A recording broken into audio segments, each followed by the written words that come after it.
Mensagem do livro Por que tarda o pleno avivamento, de Leonard Ravenhill, uma obra publicada pela editora Betânia. Capítulo 18. Uma oração com a dimensão de Deus. Os profetas do passado, homens totalmente guiados por Deus, tinham plena consciência da grandeza de sua missão e de como ela era impopular.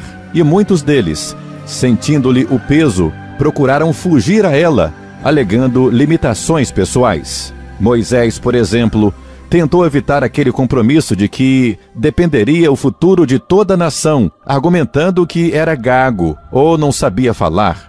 Mas Deus resolveu o problema, providenciando-lhe um porta-voz na pessoa de Arão. Jeremias também tentou furtar-se à tarefa, justificando que era ainda muito criança. Mas como já acontecera a Moisés, a objeção humana não prevaleceu. É que Deus não chamava esses homens para irem às academias de sabedoria humana, apurar a personalidade, nem aumentar seus conhecimentos. Mas parece que ele como que agarra esses servos e os enterra num compartimento consigo mesmo. Se for verdade, o que afirma o poeta Oliver Wendell Holmes, que sempre que alguém tem uma ideia nova, sua mente se amplia e depois nunca mais volta às dimensões anteriores, então o que se dirá do coração que já escutou o sussurro da voz eterna? O que dirá? As palavras que eu, o Senhor, vos tenho dito, são espírito e são vida. João 6:63. Nossas pregações hoje acham-se bastante delimitadas pelas citações que tomamos emprestadas daqueles que já morreram, em vez de recorrermos ao Senhor. Um livro é bom quando nos serve de guia, mas torna-se pernicioso quando nos acorrenta. Assim como os cientistas modernos chegaram a uma nova dimensão de poder quando dominaram a energia atômica, assim também a Igreja precisa redescobrir o ilimitado poder do Espírito Santo de Deus. De fato, é preciso que aconteça alguma coisa que venha atacar a iniquidade desta era pecaminosa e destruir a complacência dos cristãos adormecidos. Precisamos de pregações vivas, de vidas vitoriosas, e só obteremos isso com a persistência em oração. E alguém dirá, se quisermos uma vida santa, precisamos orar. Mas a recíproca também é verdadeira. Temos que viver uma vida santa se quisermos orar. É o que diz Davi: quem subirá ao monte do Senhor? O que é limpo de mãos e puro de coração. Salmo 24, versículos 3 e 4. O segredo da oração é a oração no lugar secreto. É bom ter livros, é bom lê-los sobre oração, mas isso só não basta, não adianta exclusivamente nada. Assim como um livro de culinária é altamente útil, mas torna-se inútil se não tivermos os ingredientes para preparar os alimentos, assim também acontece com a oração. Alguém pode ler toda uma biblioteca sobre oração e não adquirir nenhuma gota de poder. Temos que aprender a orar, mas para aprender é preciso orar. Se uma pessoa estiver sentada numa cadeira lendo o melhor livro que existe sobre saúde, mas permanecer ali sentada, ela pode morrer. Assim também é possível um cristão ler tudo sobre oração, maravilhar-se com a perseverança de Moisés ou com o lamento de Jeremias, e mesmo assim não aprender nem o ABC da intercessão. Assim como a bala que não chega ao seu alvo, assim também a oração que fica contida no coração, sem ser elevada a Deus, não obtém as bênçãos, a graça e o poder do alto. O filósofo francês Fenelon disse: em nome de Deus vos rogo, alimentai vossa alma com orações, assim como alimentais vosso corpo com as refeições. E Harry Martin comentou assim: atribuo minha atual condição de debilidade espiritual ao fato de não ter tempo suficiente para o meu momento devocional particular. Ah, quem me dera ser um homem de oração. E um escritor do passado afirma o seguinte: muitas vezes, ao orar, somos como um garotinho que toca a campainha de uma porta e depois sai correndo antes que alguém atenda. De uma coisa não há dúvida: a área mais inexplorada das riquezas de Deus é a da oração. Quem sabe calcular a dimensão do poder de Deus? O homem é capaz de calcular o peso do mundo, sabe dizer o tamanho da cidade celestial, contar quantas estrelas há no céu, medir a velocidade da luz, sabe informar a hora exata do nascer e do pôr do sol, mas não sabe avaliar o poder da oração. A oração tem o tamanho de Deus, pois é Ele quem nos dá a garantia dela. Ela tem as dimensões do poder de Deus, pois Ele garante que a atenderá. Que Deus se compadeça de nós por termos tantos tropeços ao praticar essa atividade, que é a mais nobre que nossa língua e espírito podem exercitar. Se Deus não nos iluminar quando nos encontrarmos no aposento da oração, caminharemos em trevas. O momento de maior constrangimento para o cristão no dia do juízo será aquele em que tiver de encarar o fato de que orou pouco ou quase nada. Eis algumas palavras do admirável São Crisóstomo. O poder da oração extinguiu a violência do fogo, fechou bocas de leões, silenciou revoltosos, pôs fim a guerras, acalmou os elementos, expulsou demônios, rompeu as cadeias da morte, escancarou os portões do céu, minorou enfermidades, repeliu mentiras, salvou cidades da destruição, deteve o curso do sol e o avanço do relâmpago.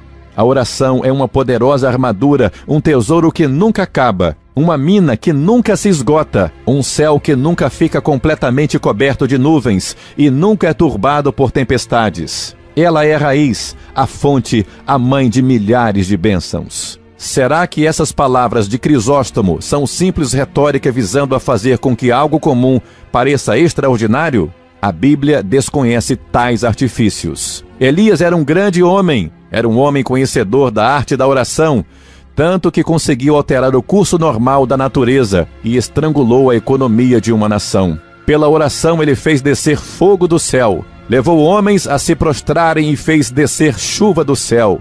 Precisamos de chuva, de muita chuva. As igrejas se encontram tão ressequidas que a semente não consegue germinar. Os altares estão secos, não há pecadores arrependidos chorando neles. Ah, quem nos dera um Elias nos dias de hoje. Numa ocasião em que o povo de Israel clamou pedindo água, um homem feriu a rocha e aquela fortaleza de granito se tornou um ventre do qual brotou uma nascente de água. Existe alguma coisa que seja difícil demais para Deus? Ele pode enviar-nos um homem para ferir a rocha, mas precisamos saber que a finalidade da oração em secreto não é meramente estender para Deus uma lista de pedidos. É verdade que a oração muda as coisas? É, mas antes de tudo, ela muda as pessoas. No caso de Ana, por exemplo, a oração não apenas removeu seu opróbrio, sua vergonha, mas modificou-a também. Ela era estéril e se tornou fértil, estava chorando e passou a regozijar-se. A oração converteu seu pranto em alegria. Pode ser que estejamos pedindo alegrias apenas, quando ainda não pranteamos. A oração converteu seu pranto em folguedos. Pode ser que estejamos pedindo folguedos, quando ainda não pranteamos. Preferimos a veste de louvor em vez de espírito angustiado. Mas o que esse texto diz é: pôr sobre os que em Sião estão de luto, veste de louvor em vez de espírito angustiado. Isaías 61:3. E se o que desejamos é uma colheita abundante, o princípio a ser aplicado é o mesmo, pois quem sai andando e chorando, enquanto semeia, voltará com júbilo, trazendo os seus feixes. Salmo 126, versículo 6. Foi preciso que Moisés se quebrantasse e pranteasse para chegar a dizer: ora, o povo cometeu grande pecado, agora, pois, perdoa-lhe o pecado, ou senão risca-me, peço-te, do livro que escreveste. Êxodo 32, versículos 31 e 32. E foi necessário que Paulo sentisse grande peso e sofrimento para que chegasse a dizer: tenho grande tristeza e incessante dor no coração, porque eu mesmo desejaria ser maldito, separado de Cristo, por amor de meus irmãos, meus compatriotas, segundo a carne. Romanos 9, versículos 2 e 3. Se João Knox tivesse orado assim: Senhor, dá-me sucesso na vida, ninguém nunca teria ouvido falar dele. Mas a oração que fez não tinha nada de egocêntrica. Dizia ele: Senhor, dá-me a Escócia, senão eu morrerei. Se David Livingstone tivesse pedido a Deus a possibilidade de desbravar toda a África para demonstrar seu espírito indômito e sua habilidade, suas palavras teriam sido levadas pelo vento. Mas sua oração foi: Senhor, quando irá cicatrizar-se a chaga do pecado deste mundo? Ele viveu orando e morreu da mesma forma, de joelhos em oração. Para fazer frente a esta geração ávida pelo pecado, pela carnalidade, só uma igreja ávida pela oração e santificação e o poder de Deus. Precisamos voltar a nos apropriar das suas preciosas e muito grandes promessas. Naquele grande dia, o fogo do juízo vai provar é a qualidade e não a extensão da obra que realizamos. A que for gerada em oração resistirá ao teste. É pela oração que conseguimos de fato chegar a Deus. Ela desperta em nós fome de ganhar almas, e a fome de ganhar almas nos leva à oração e temor a Deus e obediência a Deus.